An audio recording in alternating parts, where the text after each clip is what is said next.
সব কিছু মিলিয়ে না বেশ ভালো চলছিলাম 5 বছর আগে। হঠাৎ করে গত 5 বছর ধরে আমার বেতন বাড়ছে, ইনকাম বাড়ছে, কিন্তু ঘরের মধ্যে কি বারাকা নেই, শান্তি নেই।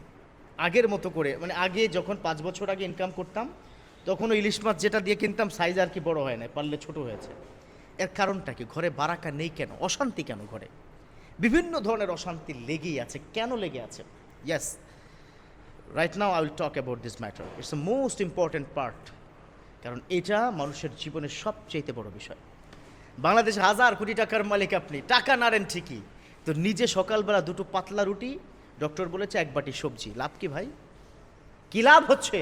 আপনি কার টাকা করছেন? আপনি ঋণ খেলাপি করেছেন 10,000 কোটি টাকা, 500 কোটি টাকা, 20 কোটি টাকা ঋণ নিয়েছেন, ব্যবসা কি বড় করেছেন, নিজে সকালবেলা 2টা পাতলা রুটি খাচ্ছেন। ভাই এই টাকার কাজটা কি? এর মানে হচ্ছে বড়লোক হচ্ছেন ঠিকই, সুখ নেই। কারণ সুখের সাথে পয়সার কোনো সম্পর্ক নাই। নিশ্চয়ই আমরা অনেকে কি পড়েছি না ক্লাস 8-এ, অর্থই অনর্থের মূল। অর্থ যার হবে সুখ তার কাছ থেকে দূরে চলে যাবে। অর্থ যার হবে, ন্যাচারাল কথা, অনেক আল্লাহর ওয়ালা আছে কিন্তু যে অর্থ হয়েছে মাশাআল্লাহ, অর্থ দিয়ে কাজ করেছে, এখন সুখে আছে। আসুন, বারাকা কাকে বলে? বারাকা হতে হলে 3টা কাজ করতে হবে। আপনি যদি বারাকা লাইফে, বারাকা বুঝছেন তো, বরকত, রহমত, বরকত, সুখ, শান্তি, এটা যদি চান, if you want be happy then you have to follow minimum 3 rules. 3টা রুলস অনুযায়ী আপনি ফলো করেন। 1, আপনি যদি কি হতে চান, সুখী হতে চান, ঘরে কোনো খাবার অপচয় করবেন না। তাহলে হুজুর আমি কি ছোকলা শো খাবো? না, ছোলা খাওয়া লাগবে না। আপনি যদি কোনো কিছু করেন, যেমন আমরা আজকাল অনেকে খুব স্মার্টলি শশার কি করি, চামড়া ছিঁড়ে আমরা খাই, আপেলের চামড়া ছিঁড়ে আমরা খাই, এগুলো কি দরকার নাই। আপনি যেটা খাবেন, যতটুকু খাবেন ততটুকুই রান্না করবেন, যতটুকু খাবেন ততটুকুই প্লেটে কি নেবেন। আপনাকে তো আপনি চিনেন না? তো আজকাল আমাদের সমাজে মাশাআল্লাহ বুফেতে গেলে কি বোঝা যায়, মোটামুটি এখানে যারা আছেন এর মধ্যে অনেকেই বুফে খান, মিডিয়া কর্মী যারা আছেন মাশাআল্লাহ তারা তো আরও খায়। যারা বুফেতে যান দেখবেন 1200 টাকার বুফে, আপনি যা খাবার নিচ্ছেন 3-এর 1 অংশ খাচ্ছেন, 2 অংশ ফেলে দিচ্ছেন। এরকম হচ্ছে না? এই যে বারাকা কিন্তু কমা শুরু। অথচ আমার বিশ্বনবী শেষ পর্যন্ত প্লেটটা চেটিপুটে খেতেন। আমার বিশ্বনবী একা খেয়েছেন তেমন নয়, গোটা সাহাবা যারা ছিলেন, তাবিঈন ছিলেন, সকল আল্লাহওয়ালা মানুষগুলো চেটেপুটে খেয়েছেন। কারণ বিশ্বনবী বলেছেন শেষ মুহূর্তের একটা দানাও তোমার জন্য রহমত হতে পারে, ওটা বারাকা হতে পারে।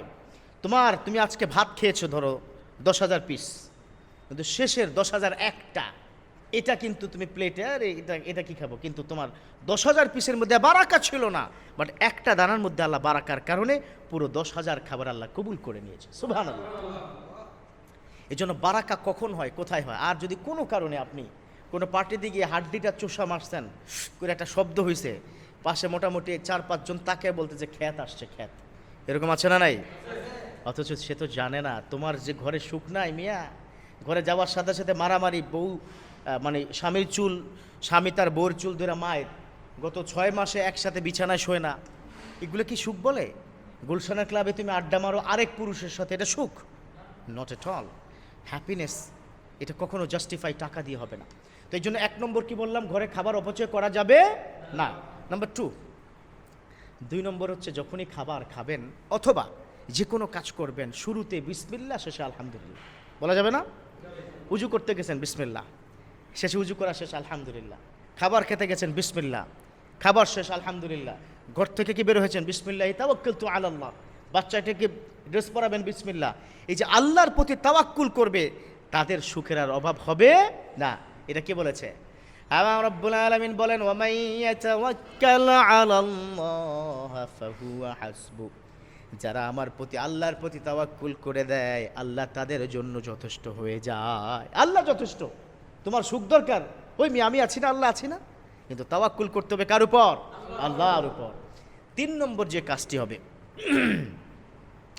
যে কোনো কাজ 3 নম্বর যেটা করবেন, সন্তুষ্ট হওয়া, খুশি, আলহামদুলিল্লাহ ঠিক আছে তো পেয়েছি আলহামদুলিল্লাহ, মানে এটাকে বলে আত্মতৃপ্তি, অল্পে সন্তুষ্টি।